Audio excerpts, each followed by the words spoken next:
podium in the past 3 races, also his 3rd win of the season. This is his 35th career win, which ties Bobby Unser for 7th on the all-time win list. Will, last year you started from pole in this race, and unfortunately ended your race a bit early with an early crash that pretty much ended your championship. But how poetic that this win might get you back into the championship hunt, moving 68 points behind Scott Dixon. Take us through your race and ultimately how your thoughts are heading out of that race and into the final 2 races of the season. Yeah, I mean, very determined to have at least get past turn 1. That would be a start. But you know, it was the car was not that good last night, so we had to have a really good think about it, and spend a lot of time speaking with the engineer, and we came up with a really good setup, or what we thought would be a good setup, and ended up being one. And it was just a lot of fun out there. I was so happy to win my first race with Roger.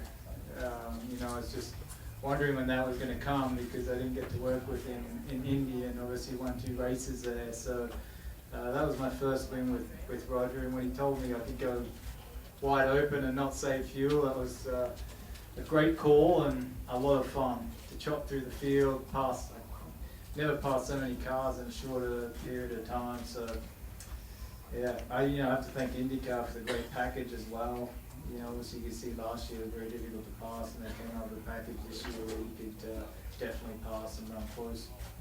How aware were you of the strategy that Alexander Rossi was taking, and if you were going to be able to get around him heading towards the end of the race? Well, all I knew was, Roger said go wide open, and the other guys dropped back and tried to save fuel. So I figured that there'd be a bunch of guys trying to do it. And I saw the number you had to get for us, and I was like, you will have to go so slow to get that number, and I thought that we could probably make that time up if we just ran wide open, and that was the case. So it was the first time in my career where I've gone that way instead of saving fuel, because I'm very good at saving fuel, but so many times I wish we could just go wide open. And when you got Roger on the radio, he's always pushing just to go if you got a fast car, and that's what we did.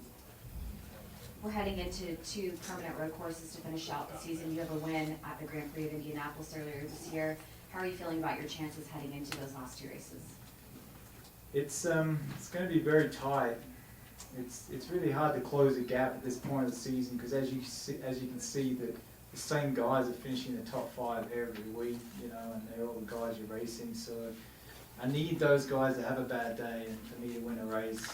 But we have been so quick everywhere all year. We've just had, amongst those guys I'm racing, between them they've had 1 DNF. I've had 5 DNFs ultimately, basically 5. So I have I've had a lot to make up, and we're on the way there. It's still a big chunk of points, honestly.